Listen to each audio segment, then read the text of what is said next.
Okay. Let's get into it. Y'all asked the questions and we're here to answer. Yeah. Welcome back, everyone. And if you're new here, welcome. I'm Gerald. I'm Simone with a Y. Simone with a Y. It is a beautiful Sunday morning and we are here to answer the questions that you have asked us. We asked you on YouTube, on the community tab, and in the previous video. So we're here today to answer those. So we went through all of them and just tried to categorize them by like groups. So there's a category of us, there's a category of gardening and juice, and a category of like Promise View Acres, the house, and things like that. So we're gonna start with us.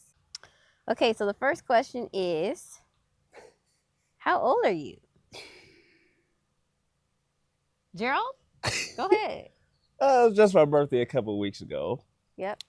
And I just turned 29. So creeping up on 30. Yeah. Yeah. I was talking the other day. It was great. I was like, dang, I'm dating her just as close to 40 as I am to 19. That feels crazy to me. So his birthday is May 24th. Yes. No, I was letting you say it. Yeah, you don't know my birthday. Fake. Really? Yeah, so Gerald just celebrated a birthday, and my birthday is in October 26th. I was born in 1995, so that makes me 28 years old. I'm going to be 29 this year, too, so. Yeah. Rolling into the next question, how did we meet? And we talked about this in a separate video like a year ago, but we met when we were younger, around 12 years old, in our summer track club that we were both a part of. So yeah, that's how we met. And we didn't start dating until we got to high school. I was a sophomore and he was a junior. Yeah. Yeah. She was feeling me for a while, you know what I'm saying? He loved to inject that. Right.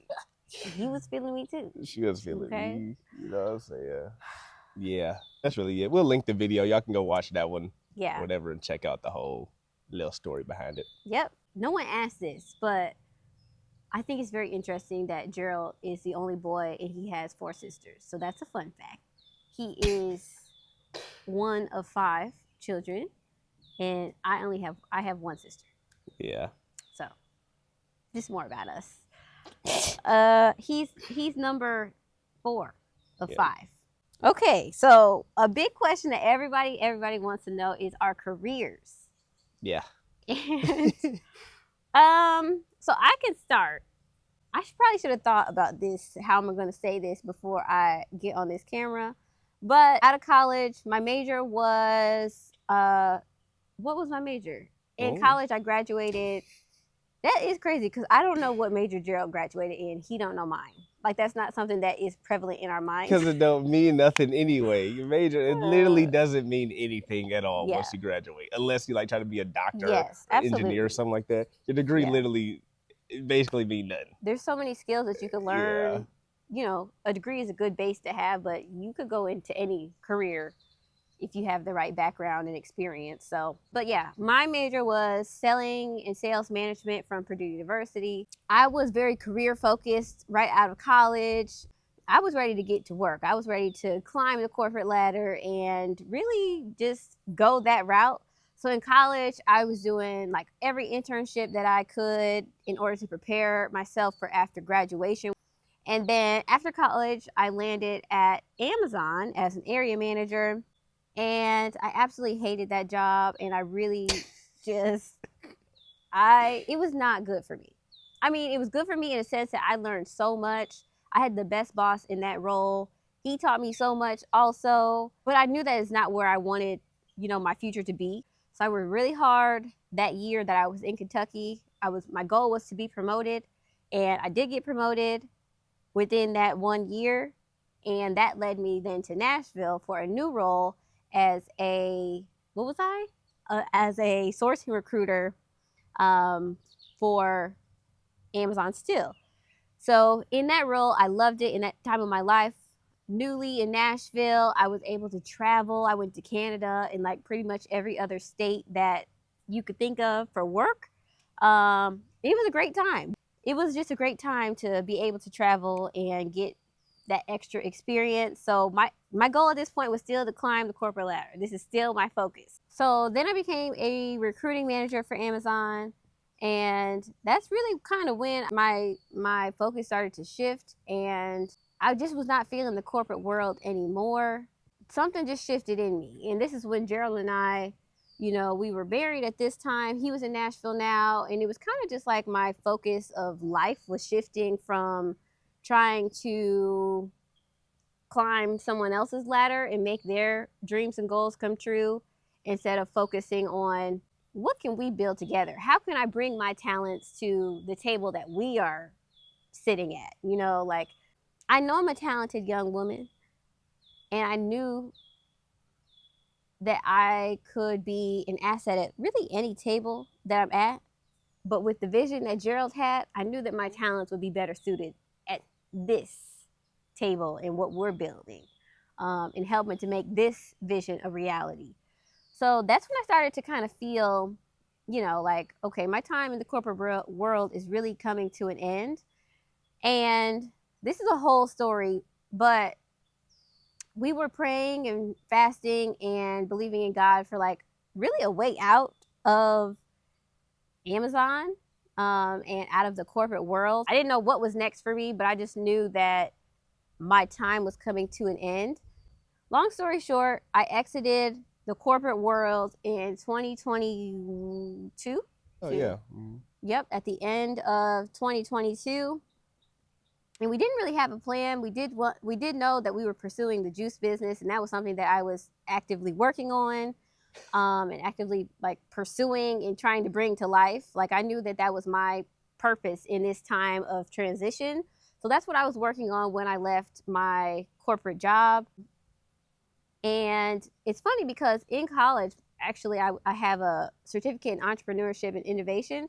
And that is really where I found like passion in college, was within those courses and those classes. Like, you don't have to take a class to become an entrepreneur, but look, my school was paid for, so I was doing whatever I could in the time that I was there. And that is really where I found like, wow, like having your own business seems like such a neat thing to do. So long story short, exited the corporate world at the end of 2022. And mind you, we had just bought this house, so that's why we were praying and fasting and believing God for like, okay, what are we doing here? Is this crazy? Yes, it was, but it was just the path that He led us down. So that's what happened. Now I work for Beyond Organic Juice, but I also do a lot more.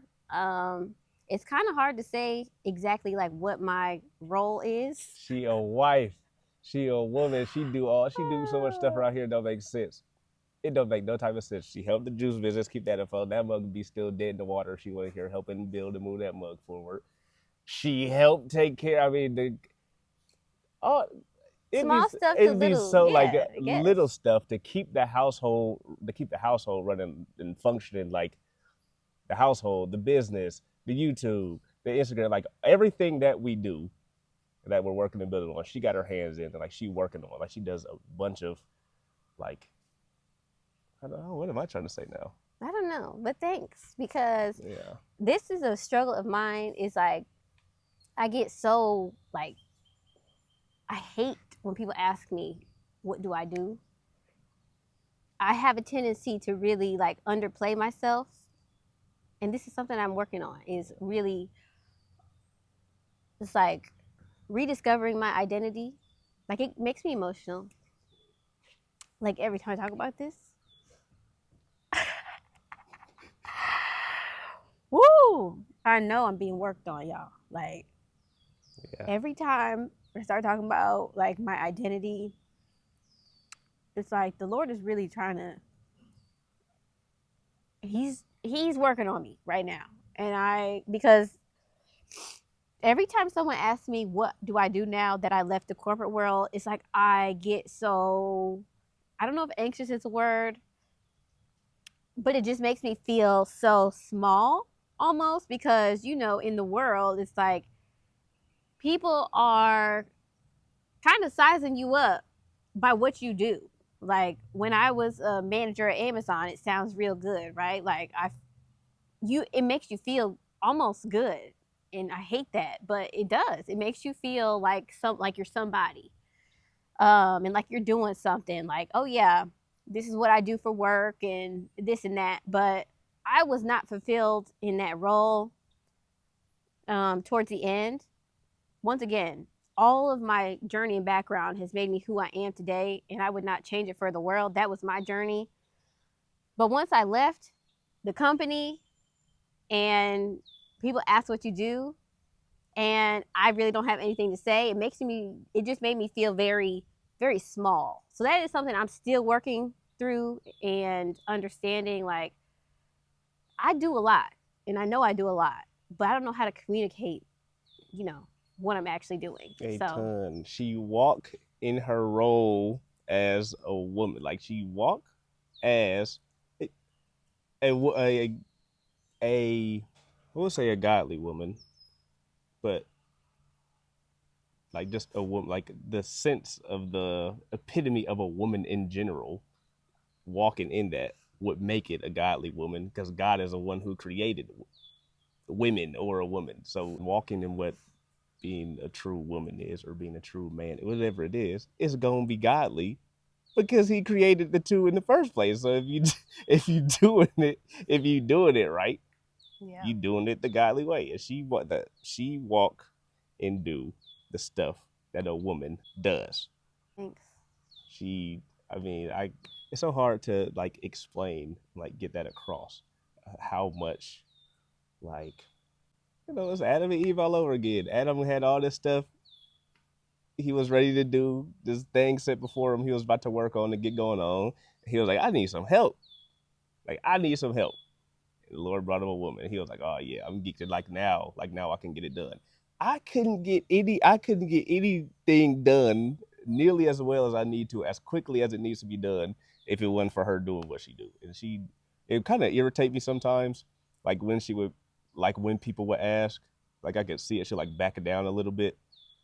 Like it would bother me, because I'm like, she do 1,000 times more on this side of the corporate world than she was doing in the corporate world. Like, yeah, and I feel like that's where I found my purpose too, like, and fulfillment, even more fulfillment. Like, once again, I don't know how to really communicate that to other people.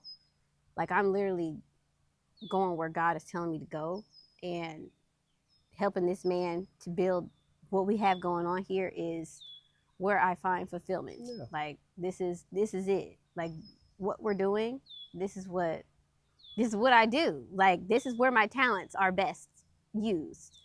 Walking in the design that God has laid out, like how the way he laid out relationship dynamics of being a woman and being a man and being a husband and being a wife, and walking in what he says to do with each and everything, how he says it should be done, is like that is fulfilling in fulfillment. Like that is what he created you to do, or how he created things to function. So when you operate within the function, or within her function as she is, like there's purpose there. Mm-hmm. There's fulfillment there. There's movement there. There's a growth there. There's building there. Yeah. Like that is, the second you get outside of that, that's where problems start coming in. That's where struggles start happening. That's where, that's where you can get lost in the sauce real quick. Yep. That's when you deviate from his original design. Yeah.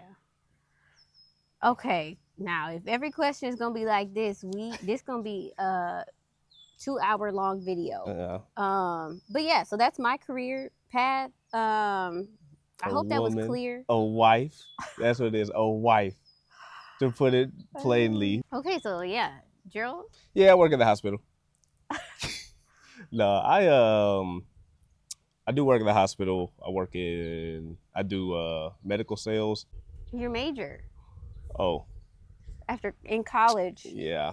This kind of what I was saying before too, about like, in part, like a lot of stuff, like the major don't really like mean a whole bunch in the first place. Like it really doesn't. Again, unless it's like a certain profession or career or something like very specific. But overall, it don't really matter. But I I went to school for.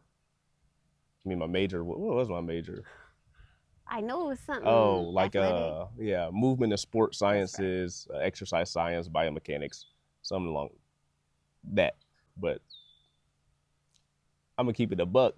I was just there because of sports. Like that's literally the only reason I was in school. If I wasn't an athlete, like if I wasn't a good athlete, I would go to college. Like I'm not going to college. I'm not gonna go there and waste my time. He was a complete, and used to. This is something that used to bother me because I'm just looking at Gerald like, what are you gonna do? Like, what are you? Because my mind was once again so focused on the corporate world. This is the only way to success. Like, this is it, and your focus is on what? Like, what are you doing? But he has really Gerald has expanded my mind in ways that I can't even She explain. Would be so mad when I tell her, like, I'll be like, we'll be in school, like at school or something, but she'll like be asking me, like, what am I gonna do? Like, what I'm getting ready to do.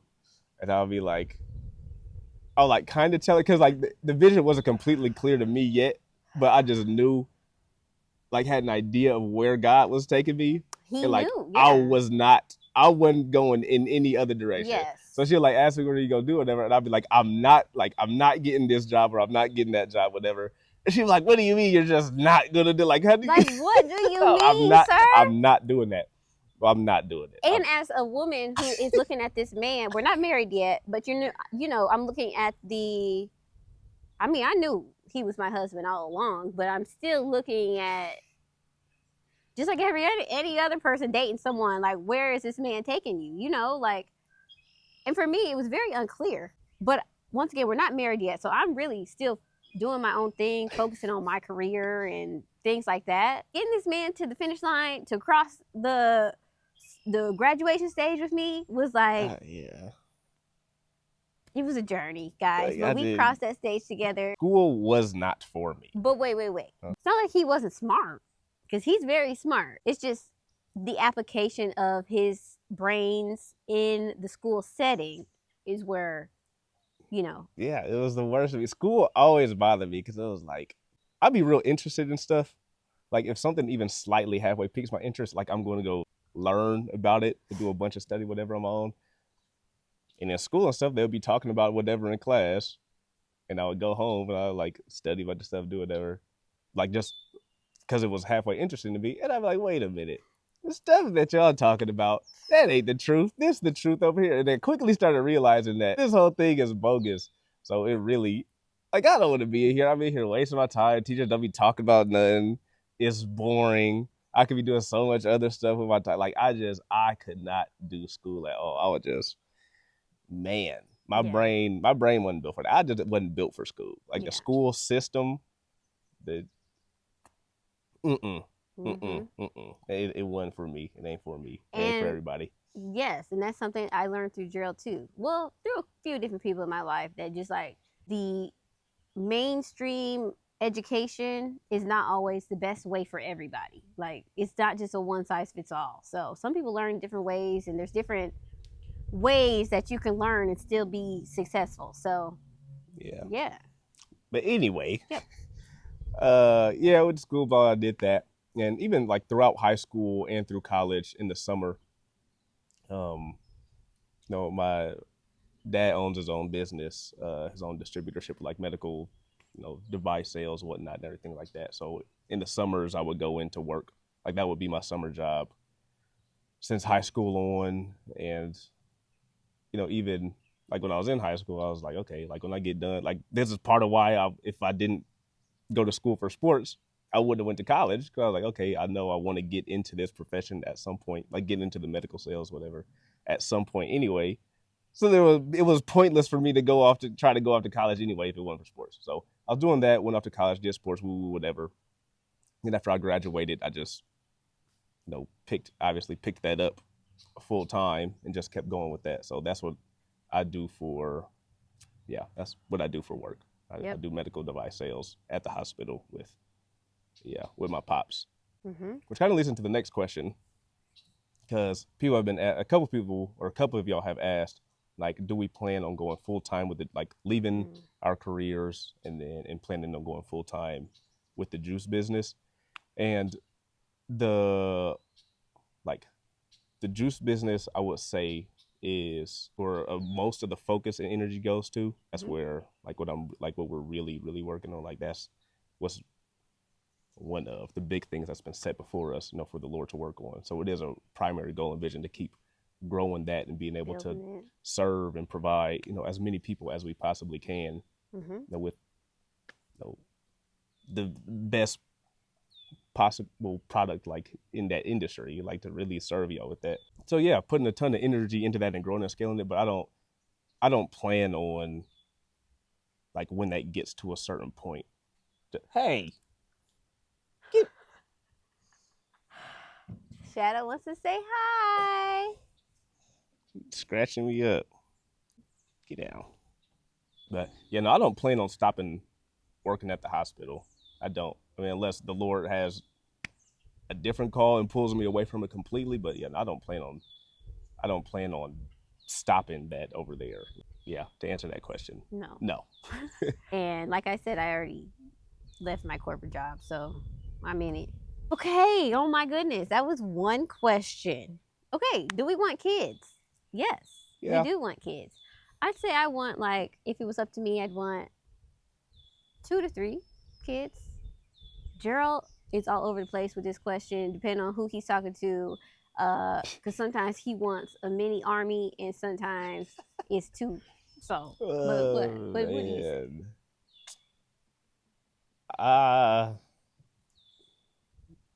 It'd be nice to have a bunch of kids. I think as I bounce back and forth, because it would be cool. Like, I would like to have a bunch of kids, but if I'm speaking, like, when I get realistic, I think like anywhere from 2 to 4, with most likely 3. Yeah, because who's popping out 7 kids? Not me. We don't know that yet. Yeah, Lord, you say we don't have 7 kids, but if it was up to me, I would not pop out 7 kids. We want kids. What we're trying to do right now, though, is like we're really trying to, like, focus on what the Lord's having us focus on, and like really build up all the things He's trying to have us build up: the property, the juice business, foundations, our marriage, like all of that. Like, really get that solid and set in stone, so that when we do, start bringing children into the mix, they have a real nice solid structure and foundation to be raised up in and raised up out of. Like, to have stuff set in place to where we could like really, really, really, really take care of these kids in a real nice way. So let's see. Dream vacation. This is a fun one. So, funny story. For our honeymoon, we planned to go to Greece, but obviously 2020 happened and our flights to Greece for our honeymoon got canceled. Let me tell you this. Any of y'all who are lawyers or anything in law, I have so much respect for y'all. Like, so much respect. I paid for this trip to go to Greece. Paid for that. This resort had a no refund policy. So I paid for it. This is like January of 2020. COVID and everything hit a little bit after that. Our honeymoon was obviously later in the year. So they started canceling. They were blocking all the flights. So we couldn't go to Greece for our honeymoon anymore. So I'm hitting up the resort and I'm telling them, obviously COVID, all this stuff is happening, whatever. Like, I'm gonna need my money back. Like, they canceled our flight. We didn't cancel. We want to come. It wasn't like we decided we don't want to go to the resort anymore. Anyway, I hit them up. They talk about some, no, they can't do it because of a no refund policy, blah, blah, blah, whatever. So I'm still going back and forth with them. And then they were like, well, we'll give you an 18-month voucher so that, like, if you don't come out here in the next year and a half, then we'll give you your money back. And I'm like, what? Like, I need that money now, because we're trying to go on our honeymoon later this year. I was like, I need that bread. So I get online. I'm going through, like, I don't know how I got to this. Like I was telling y'all before, when I research. I get into, like, EU law, like European, like the law, like literally, I mean, like thousands of pages of documents and stuff. And I'm sitting there, I'm like, ain't no way that, like, ain't no way that I can't just not get my money. So I'm like looking up. Due to unforeseen circumstances. Yeah. So I'm like looking in the law and like some new, I guess, legislation. It's like stuff that had come out with like in 2020, like for COVID, and like consumer and like consumer law relations with like businesses, all that type of stuff, and how COVID affect. I mean, whole bunch of stuff. Yeah. So I'm seeing like some, like one I'm kind of seeing like some resorts as I'm going through, like just looking at EU like news and like court cases and stuff like that, how there are different companies and stuff being sued that had like no refund policies and stuff of people trying to get their money back because of some stuff in the EU law that was saying, you know, basically COVID is active, whatever, and the no refund policies don't apply because whatever. Essentially, it was illegal over in the EU for these places not to give their money back. So I found that like in like the articles, like the article, like government article, like the thousands of pages I was reading, found that, screenshotted it, and screenshotted some of the court cases of the companies being sued. And I sent that back to the resort. In like 2 or 3 hours, they wrote me back talking about they'll send me the money. So I was like, yeah, y'all tripping. Ain't no way. And that was the best day because there was no extra money to be able to go on a different honeymoon with some, you know, we didn't have other funds. We needed that money to go on a honeymoon. So it was crazy. Yeah, that was. Yep. Well, I was, again, respect to any lawyers, any law people out there. I mean, I was looking just at these little tiny words in these hundreds of thousands of pages. I mean, I'm reading it. Yeah. Like looking for the details, like picking stuff, like really breaking down the law. I'm doing this for like, it was like 3 days. Yeah. I was doing this for like 6-8 hours a day just. Yep. Yeah. Just reading through this stuff, man. Yeah. It was insane. But dream vacation? So I think we ended up going to Cabo. Oh, yeah. Oh. We went to this resort called Esperanza. Best vacation. It was incredible. Like best vacation ever. Yeah. Like for real. Cabo is amazing. Like if I had the money, I would go to Cabo every year. Like that would be just a destination. That and Napa Valley. Yeah, that and Napa. Those are our two favorite vacations. So, but that's not the question. The question is dream vacation. I guess it would be Switzerland. Oh yeah. Like somewhere in Switzerland or Italy, something like that. Yeah, I think Italy or New Zealand looks beautiful. Yeah. But also Japan. I love what I see in Japan. The food, the culture, everything. Yep. Okay. Have we thought about relocating to another state? No. No, we're here. Yeah. This is where our family is. Yeah, we're good. We ain't leaving this. How we came to know Jesus? So I came to know Christ at 17, the end of my senior year of high school. And like, I grew up in the church and everything, but I didn't, 17 is when I actually came to a saving knowledge of Christ and became born again then. And that process was wild. I just really leading up to that, I was just really seeing, again, I'm super analytical and like I look at stuff, like I connect a bunch of dots. I was connecting a bunch of dots for like a year. I didn't know at the time, but it was just like the Lord kind of like calling me and like leading me and then revealing himself to me. But yeah, I was just connecting a bunch of dots and a bunch of stuff that wasn't necessarily adding up or making sense. And it led me to the feet of Christ. Like that's where any truth that you follow, like if you're willing to go in with an unbiased view or anything and like just look for truth and just seek truth, doesn't matter where it is, doesn't matter what that truth is, doesn't matter what realm it's in. If you keep following that truth long enough, it all eventually leads back to Christ. Like any truth you can think of, why a blade of grass is green. You can follow that long enough and end right back up at Christ's crucifixion. I mean, every single time. It doesn't matter what it is. So, I mean, it's a reason he say he the way, the truth, and the light. He literally is. So that's how it came to him. I mean, mine was a little bit different of a journey. I've always known Christ. Like, I grew up in the church as well. But I would say my pursuit of really really pursuing him and following his truth started in college. And it's been a journey ever since then. But college is really the time where I started to pursue him. So, yeah. Along the same lines is, what are some of our spiritual disciplines? So the question was surrounding like fasting, Bible study, all of that. And ooh, how do you say this? We'll try to say this without getting into detail, because we could go on all day about the type of, I could talk 10 hours about this, about like each one. But yeah, we fast, we pray, we read scripture, we fellowship with other believers, we have Bible studies, we have, please stop it, Kat, please. Yeah, those are the big ones. Yeah, the real big ones that I can just think of off the top of my head. Yeah, sure, there's others in there. Yep. How to hear from God. How to hear from God. How do we hear? It's kind of hand in hand, but like, I think it all starts with knowing his voice, and that knowing his voice comes from reading the scripture, reading his word, and like sitting down with God, like understanding and knowing him comes from spending time with him. So that's definitely the first step, is just building and forming a relationship with him. And when I say like before college, I've always known God, but before college, when I started pursuing him, before college, I wasn't really reading my Bible and really pursuing him at all.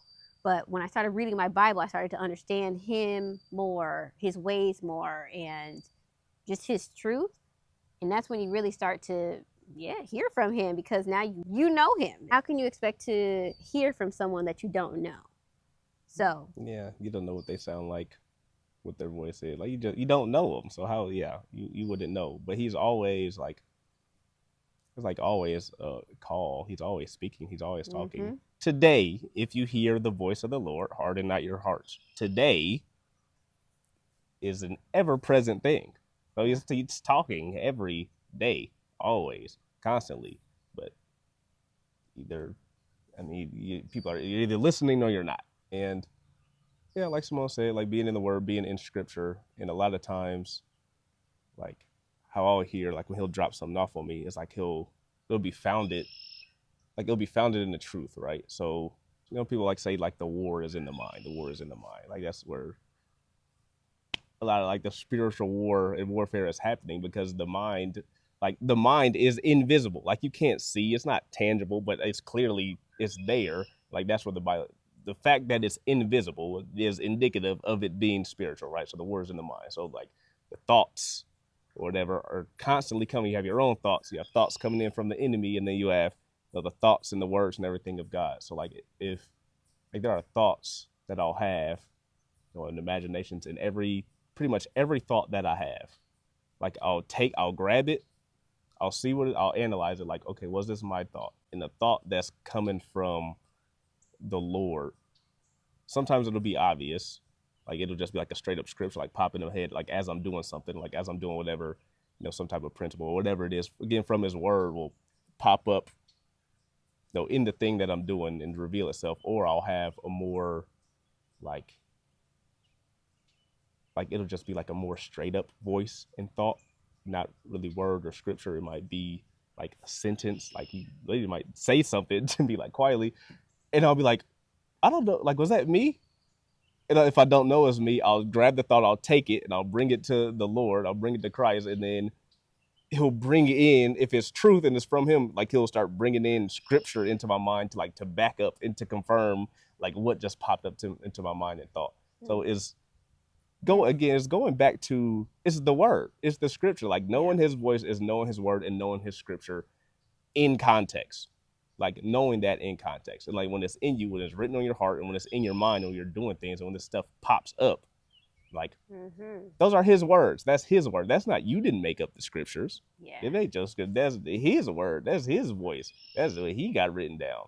So yeah, a lot of times that's how like I'll really know. I'll bring it into submission to Christ, see if it's truth or not. And if it's not the truth, it wasn't from him and it wasn't him. Yeah. Anything that is truth and is the truth and is founded in his word, it is from the Lord, it's from God.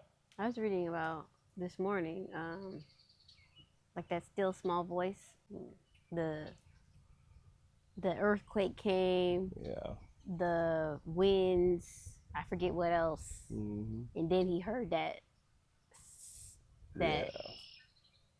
What's it's the word? Very not gentle, silent, but gentle whisper. Yeah, but it's like the way he's like, it's gentle, but it's not like soft and meek and but it is very like, it's so gentle and like meek is the word. Yeah, it is. It's so meek that like you can almost like you can miss it sometimes, but it is so like it's so smooth. Like it'd be crazy. Like when it come and it bring like there's a peace that'll come with it, like a comfort that'll come with it. Yep. Okay. Next question is advice on starting a YouTube channel and our camera equipment, which is our camera equipment. Real easy. It's just it's an iPhone 12 that we own, and we have these Cinco G2 mics. That's really it. The iPhone, like when we first started this YouTube channel, we just invested in a used iPhone, and we've been using this ever since, and it works. Yep. Get something with a lot of storage. Yep. A lot of storage. Yep. A lot of storage. But it doesn't need to be fancy. You could definitely use your iPhone. You do not need to go out and buy all the mics and equipment up front. Just start. Yep. Start small. We're still using small. Our tripod is from Amazon. We can link it below. That as far as equipment, as far as like what you're doing or like the content that you're making, with like anything, like with your YouTube channel or like if you have a business or something, whatever it is that you're doing, don't make the stuff that these daggum deer fly. Goodness gracious. Ooh, they more annoying than mosquitoes. Like as far as like your channel and your content and stuff goes, it's the best advice I could give is don't make the stuff that you want to make. Like don't just make the content that you want to make. Like you have to find like the value within what it is that you are doing or that you have learned or what you're trying to learn or in the process of learning, whatever it is. Find the value within that and then like record and put that out there. And everything that you're trying to do, it should be like an attitude of like trying to, again, bring value, like serve people, like serve in some type of manner. People always ask, like a lot of people like to say, oh, well, just bring value, just add value. But okay, well, how do you add value? Adding value to someone else's life is essentially taking like a past pain point that they have, some problem that they're having, and then showing them how, essentially like showing them like the answer to it or like the pleasurable side of it. So it's taking them from pain and like leading them to pleasure, right? So if somebody is struggling getting rid of dandelions and you learned a great way to prevent dandelions from ever popping up in your yard again, people who struggling with taking care of dandelions go, I need to figure out how to get rid of these. Let me see what she's talking about. Like I got to click on this. So whatever your realm is in, whatever your expertise is or whatever problems that you've had in the past that you found answers to and is now going well for you, like make content. Like you can make content around those things, but then also you can just like look at what like a big area that people are having struggles in or having problems in, find the answer to the problems that a bunch of people are asking, and then we find the answers to those, and then you can showcase that to people. Then a lot of people will be watching that. So find an area, find a niche or whatever it is that has a lot of people that have problems. And then become obsessed with fixing and helping other people like out of their problems, like with your content, like bring that type of value in. It'll go up. So the next category we're moving on to is gardening and juice. So Gerald, would you ever do garden classes? Yeah, I would at some point. That's something I would like to do. I mean, that's something I still got to pray about and take to the Lord and everything, but I would like to do it at some point But no, that's just at the moment. That's not where my focus or my energy is supposed to be. What is that? What is that? What is that? It's a dragonfly. What kind of dragonfly is that? It's a damselfly, basically a dragonfly. Oh my gosh, there's 2 of them. Yeah. Why is that on him like that? I'm trying to do it. Yeah, no, that's just not where the focus is at the moment. But yes, I would like to do those at some point. So how can one get started in gardening? Specifically if they have limited space. And along that line, what's your go-to gardening soil brand that you like? Yeah. So whatever you have, if you're just in an apartment, get a pot, you put some dirt in there, you can start growing out of that. You can just start with growing microgreens. Microgreens are a great source of vitamins, nutrients, minerals, and all that. Just grow something. So buy some really nice quality potting soil. I like to use Happy Frog potting soil. Yeah. They have great potting soil, the best that I've used. And then just grow from there. If you have a small backyard or whatever, kill off some weeds in the area, put down some wood chips. I mean, well, that's a whole process, but you can still you could grow in pots there too. If you have space outdoors, you can grow stuff outside. Do container gardening, that works fine. Growing in ground is a bit more work and a bit more challenging. It's a larger learning curve when you're growing in the ground, but I think that gives the best reward, in my opinion, is growing in ground and growing like that.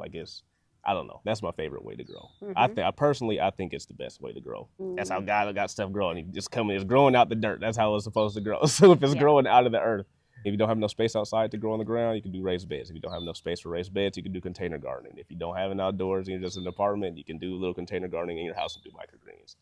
So, yeah. Before we had this house or any space, we didn't do pots, but we went to our parents' house and started gardens there. Yeah, and even that too, you don't have to, you could use, if you have friends or family or something, you can go ask them, if you can start a garden at their house. And then you take care of it and learn and do stuff whatever out there. There's a lot of different ways you can get started gardening. Okay, next question is, do you always start from seed or do you transplant some things? And where do you get your seeds from? I do both. I direct sow into the ground, and I'll also do transplants as well. Just depends on the time of the year. Early in the year, I'll start transplants. When it's now, I'll do a lot more direct sowing, but I do a mixture of both. Yeah. And I get my seeds from this 3 primary places. I get them from actually 4, but my favorite is Fedco seeds.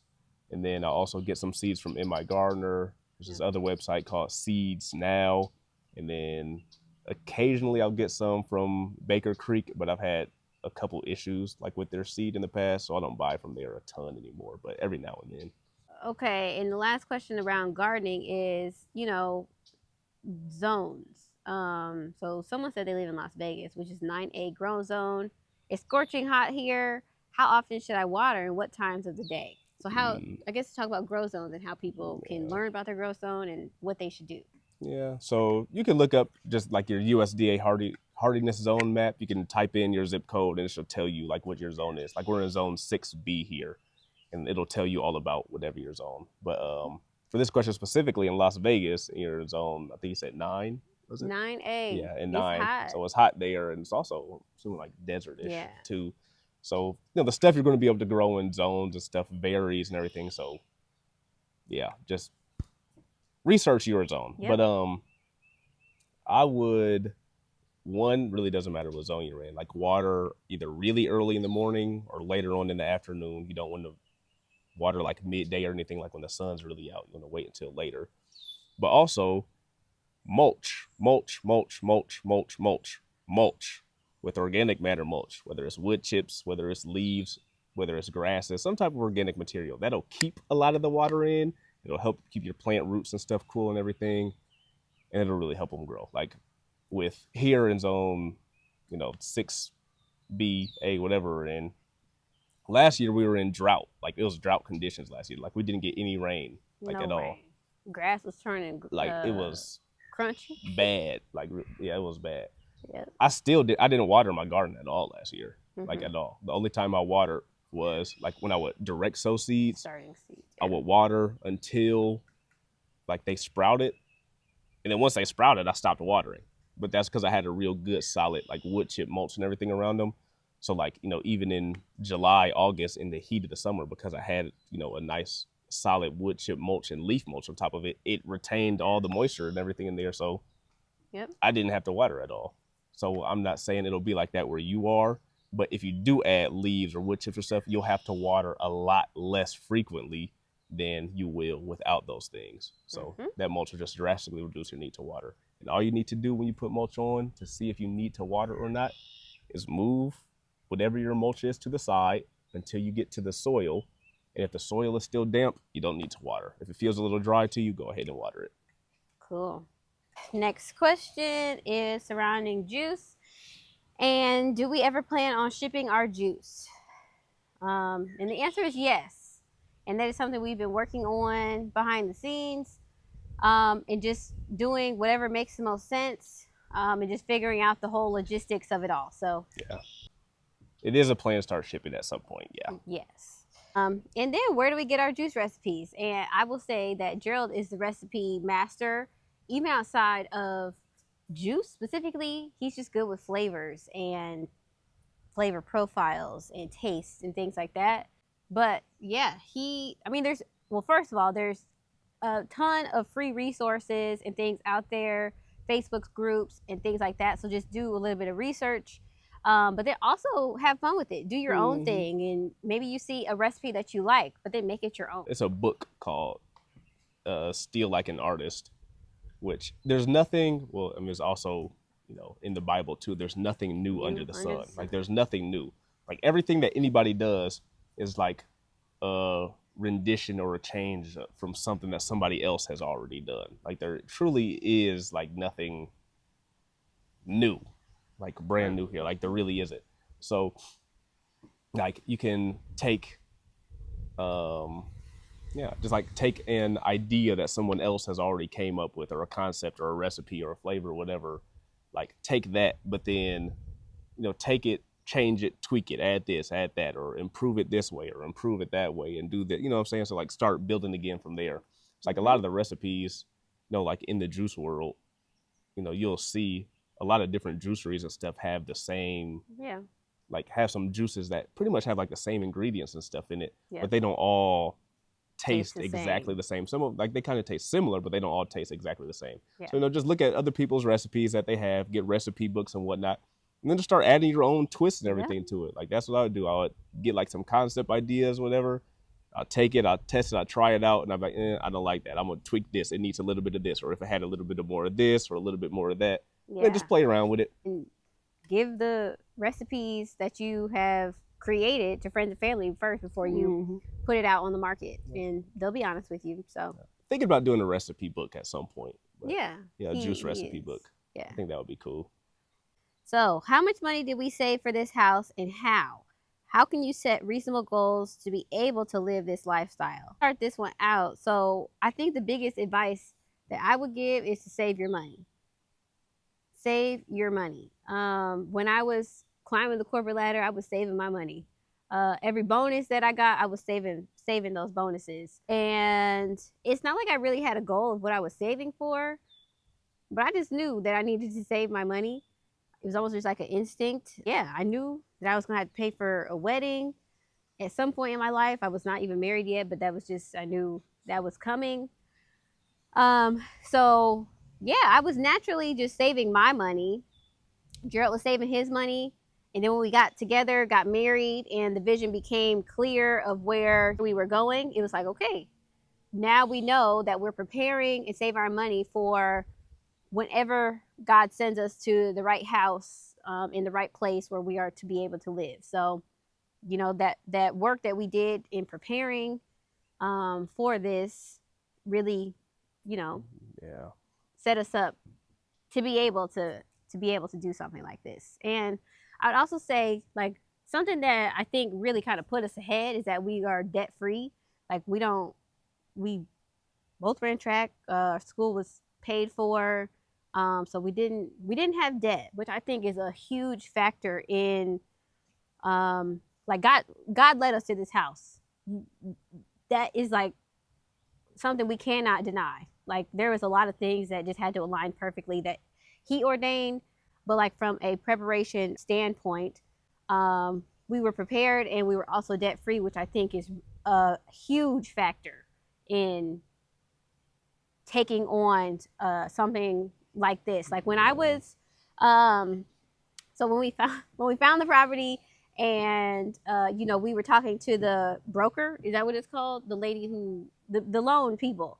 I was telling her all about myself. She was asking me all the kind of questions about me, and you know, all the information that she needed to be able to run her numbers and see what we were pre-approved for.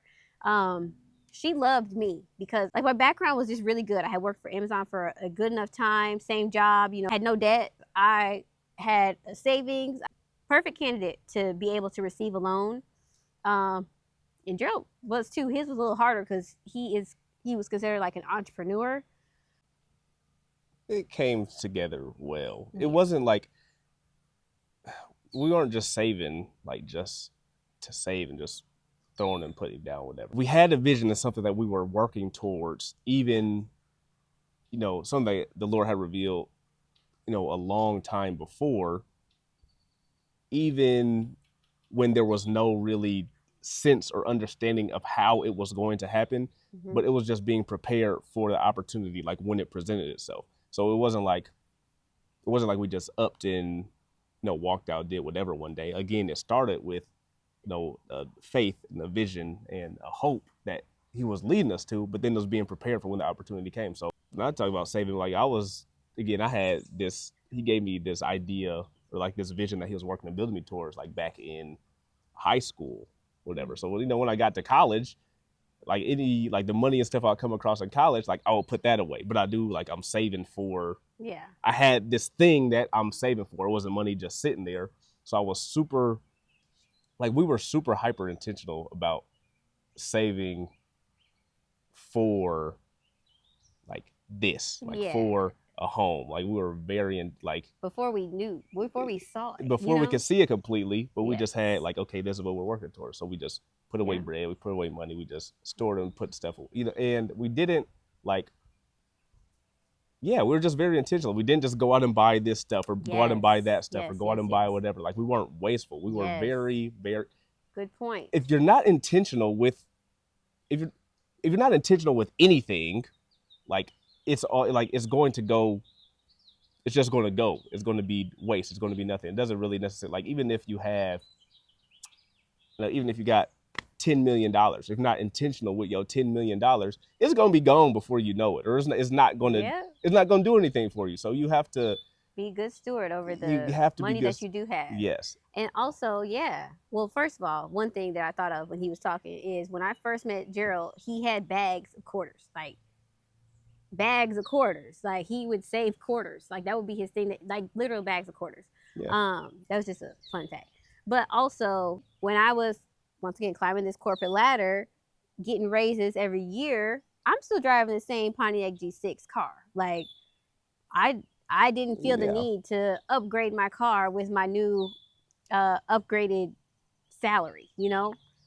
I was there was nothing wrong with my car. I paid $4,000 for that car sophomore year of college and been driving it ever since. Now it's on its last leg, but still, I didn't feel the need to upgrade my car with every pay raise increase. Like that's money we could just save even more.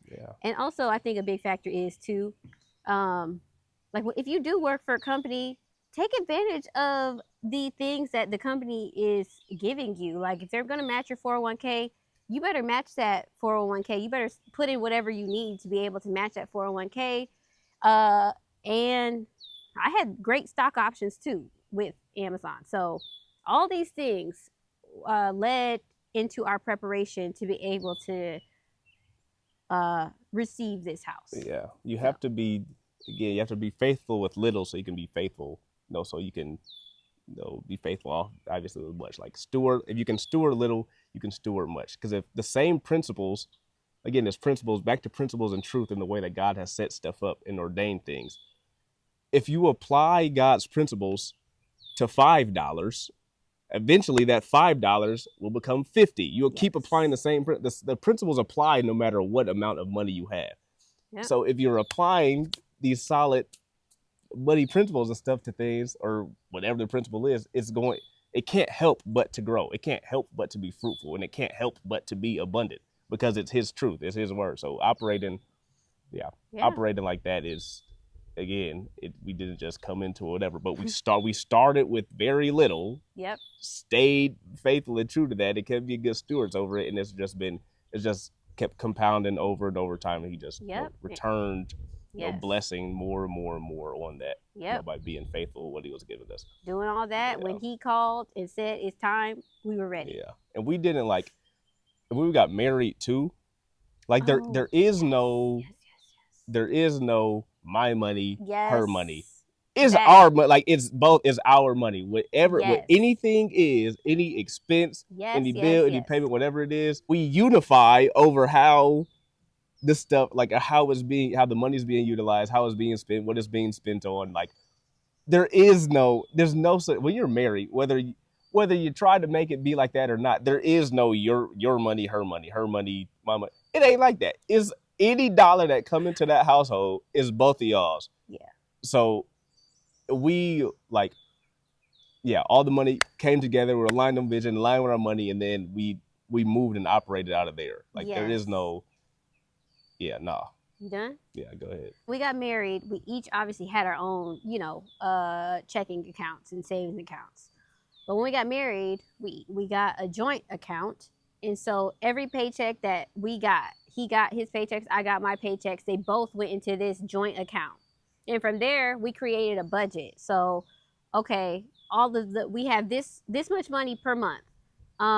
Bills obviously have to be paid. All your set things have to be paid. And then from there, that's where we paid ourselves. So we decided how much we would pay ourselves from this budget. So it wasn't my weekly check that I was being paid myself. No, it's whatever we have left over within a reasonable amount. We don't need to spend all this money on just spending. So we would create a budget and decide how much we wanted to give ourselves based off of the goals that we have and how much we want to save and whatnot.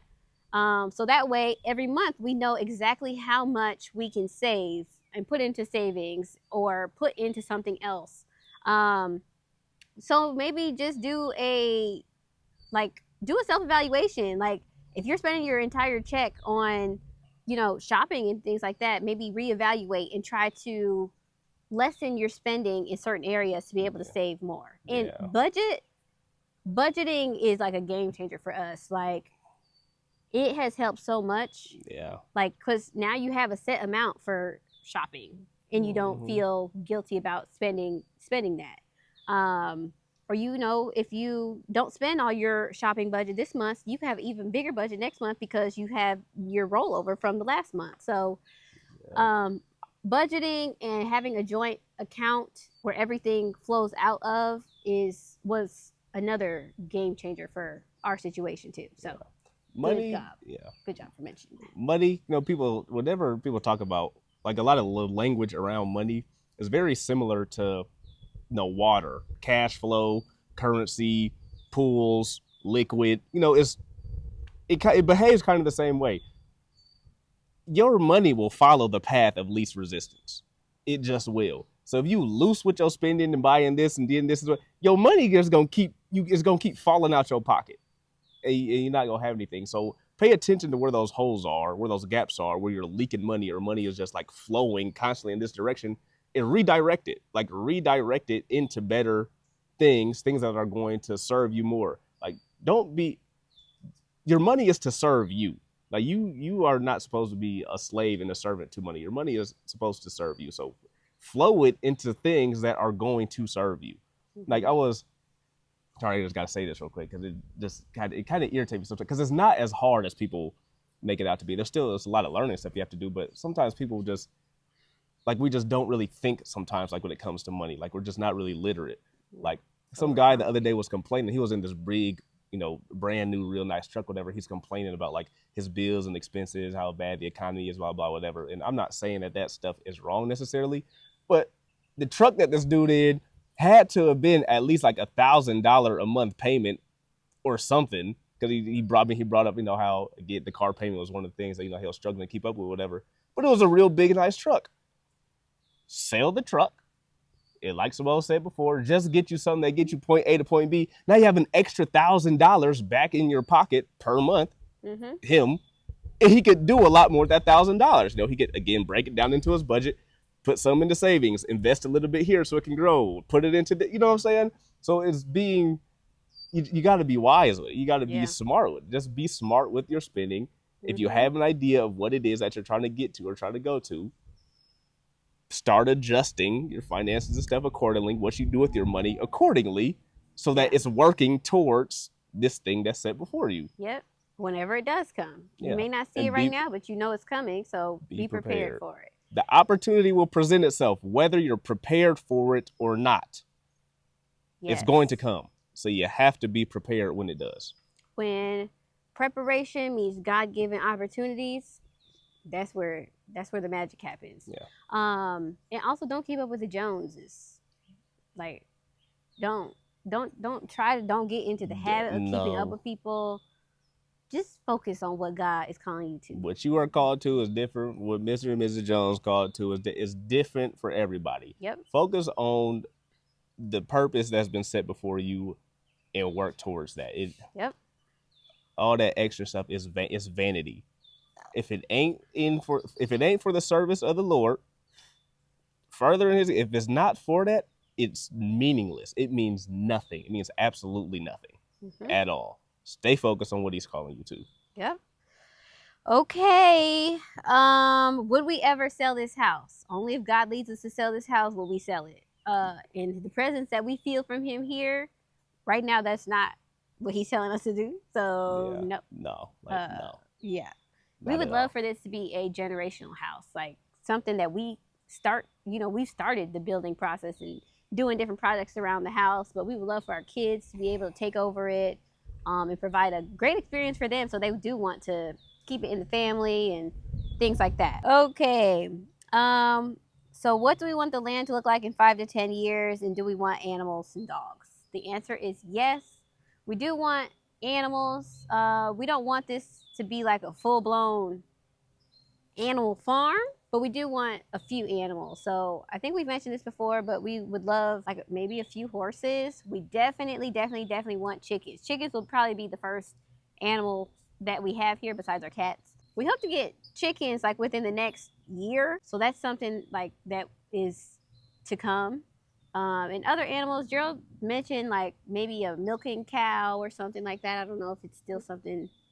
Yeah, really just chickens, maybe a cow or two, and that's really it. Yeah. But really, primarily some chickens. Yes, primarily. That's really, that's really it. And my alpaca, y'all know I want an alpaca.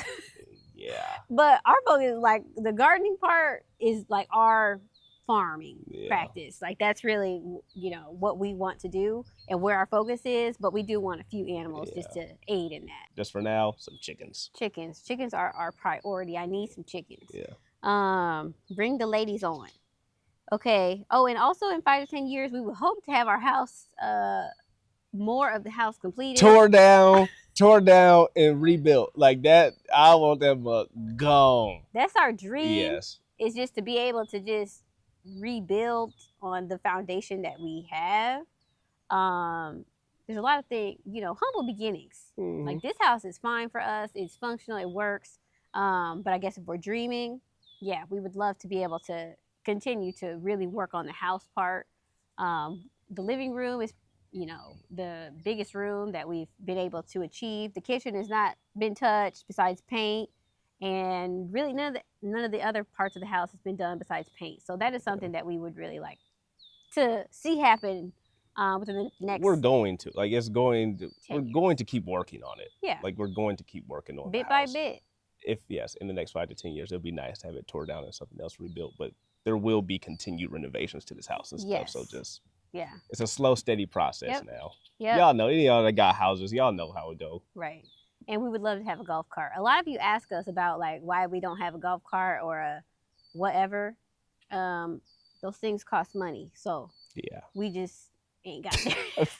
I mean, we feel like yes, it would be nice to have it one. It would be great. But, you know, we only got so much. We're working on it. Yeah, we're working on it. And then the last thing is, what do we find most challenging with managing Promise View Acres? And we already kind of talked about this, but it's just the process of learning how to manage it is what is the challenge. It's not. Sometimes for me, it could be overwhelming in learning how to manage so much, but we're learning to take it bit by bit, section by section, season by season, and making it more digestible in managing. So yeah, it's a lot of land to learn. We just got to keep learning the land, learning the house, just learning the area and how it reacts to different things. It's always going to be a constant learning process. So that's the hardest part. It's just learning how all of this works. But we would not change it for the world. We love this place. We feel God in this place. This view is amazing. It's undeniable. When you look out, you know God is real. Like, I don't know how else to really explain it, but it's overwhelmingly amazing. Yeah.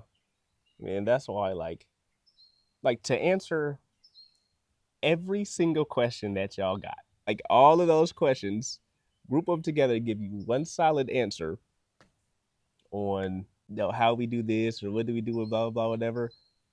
It all come back around to the answer is we hope in the Lord. Like we hope in the Lord. We hope in the Lord. Like if we got questions about something or when we try to do something or figure something out, whatever. God, what you got to say about this? What do you have to say about that? What do you have to say about whatever? And you just go to his word. You see it. He'll talk to you, show you, lay it out. Yes. This happened. These are the principles laid out. Or if you do it like this is how I say to do this. And because this is how it works, this is what will happen when you do it like this.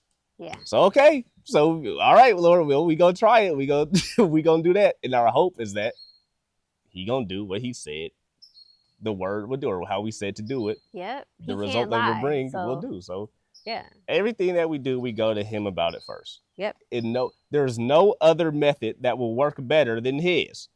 And who else will we go to? Like what else are we gonna put our hope in? Yes. I ain't gonna put no hope in. We was just talking about this last night. Yeah, we were. Like there's literally no other thing to put your hope in. The hope ain't in the house. The hope ain't in the land. The hope ain't in none of the money we bring in. The hope ain't in the garden. It's not there. It's in the one who made and created all of those things. Yep. Worshiping and serving the creator rather than the created thing. Like hope in anything else is so like it'll come to ruin. If your hope is in anything other than the Lord, it will come to ruin. I promise you. I promise you it will. Come on. Like that, there's nothing else. Like there's literally nothing else. Yep. And I think going back to the very first question, or one of the very first questions about career and how I said I left Amazon and it was like an identity shake for me, is because my hope was in the wrong thing at that time. I could say, it's so easy to say it wasn't, but it was. And that's something that the Lord was teaching me through that time, was like, I put too much hope in the money that I made. Like making good money, it could kind of be hard to like not do that. But my hope was in the wrong thing. But when I shifted my hope to the right thing,